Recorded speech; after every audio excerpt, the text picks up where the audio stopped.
Bagaimana Anda mengatakan Anda ikhlas menyekolahkan anak, sementara anak itu ditempatkan di tempat yang tidak memberikan ia fasilitas untuk mengenal Allah?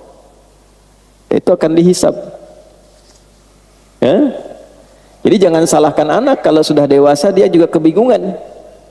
Bahkan saat ada orang yang meninggal, orang tuanya tidak mampu menyolatkannya, akhirnya meng-hire orang lain untuk menyolatkan.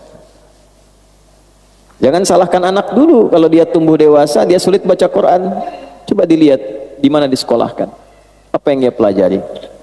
Jadi jangan batasi definisi ibadah itu pada yang ritual, karena implementasi dari hasil ibadah ritual itu, tanda keberhasilan ibadah ritual itu terletak kepada perilaku yang ditampilkan setelah ibadah, sifat sosialnya. Kita barusan sholat, apa keberhasilan sholat itu?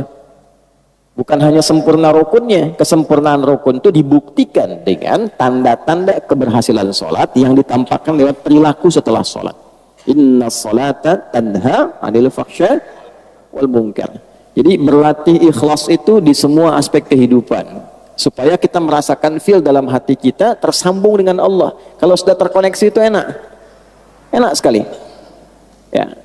Ada musibah yang diingat pertama Allah. Tidak mungkin saya mengalami ini kalau Allah tidak tetapkan. Pasti ada hikmahnya. Pasti selesai. Inna ma'al usri yusra. La yukallifullahu nafsan illa wus'aha. Kalau dapat jabatan pun begitu rasanya.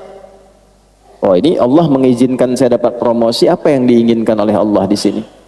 Belajar. Nah, itu sudah mukhlas. Tinggal dijaga.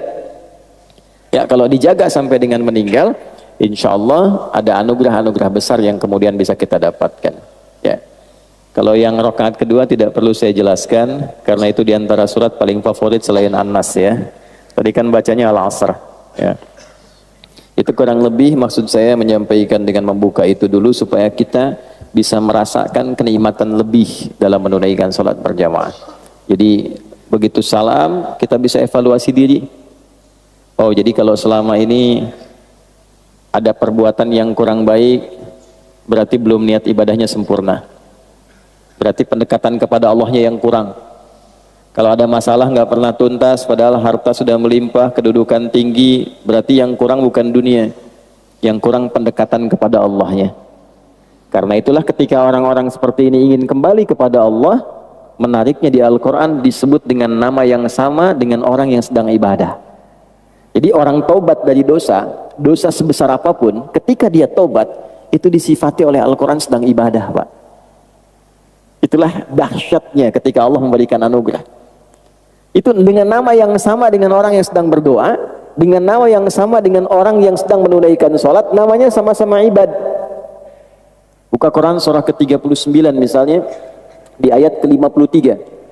Az-Zumar ayat 53. Qul ya ibadiyalladzina asrafu ala anfusihim la taqnatu mir rahmatillah innallaha yaghfirudz dzunuba jami'a. Muhammad sallallahu alaihi wasallam katakan dan viralkan pada seluruh hamba-hambaku yang merasa telah berlumur dosa pada dirinya, yang merasa telah berbuat banyak maksiat dan dosa, bahkan seakan menyimpulkan ini rasanya sulit mendapat rahmat Allah, kayaknya nggak mungkin ke surga. Maka turun ayat ini dengan mengatakan la taqnatu mir rahmatillah. Jangan engkau menyimpulkan demikian, jangan berputus asa dengan rahmat Allah. Innallaha, tegaskan pada hatimu, pada dirimu yang paling dalam, jangan pernah ragu. Sungguh aku tegaskan, Allah itu, kata Allah, yaghfirudz dzunuba jami'a, akan selalu membuka peluang untuk mengampuni seluruh dosa-dosa yang pernah engkau kerjakan, agar engkau menjadi lebih baik, asal engkau mau koreksi diri dan menjadi pribadi yang lebih baik di masa depan. Itu disamakan teman-teman sekalian, Bapak Ibu, namanya disamakan dengan orang yang sedang menunaikan amal soleh.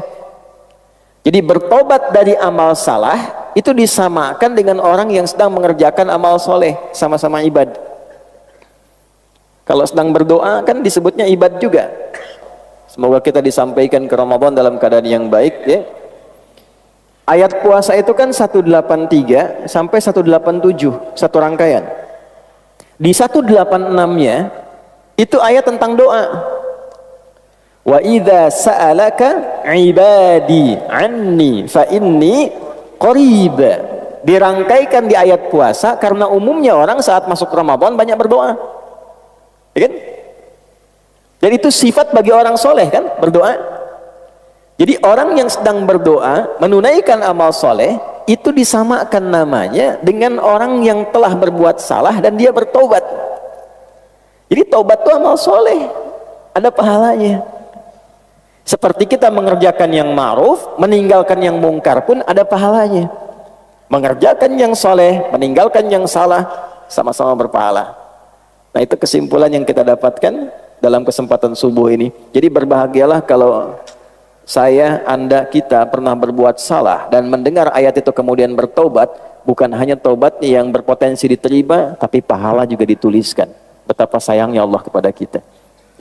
Jadi kalau sudah dengan tawaran itu belum mampu untuk bertobat, dengan cara apa lagi kemudian mesti difasilitasi?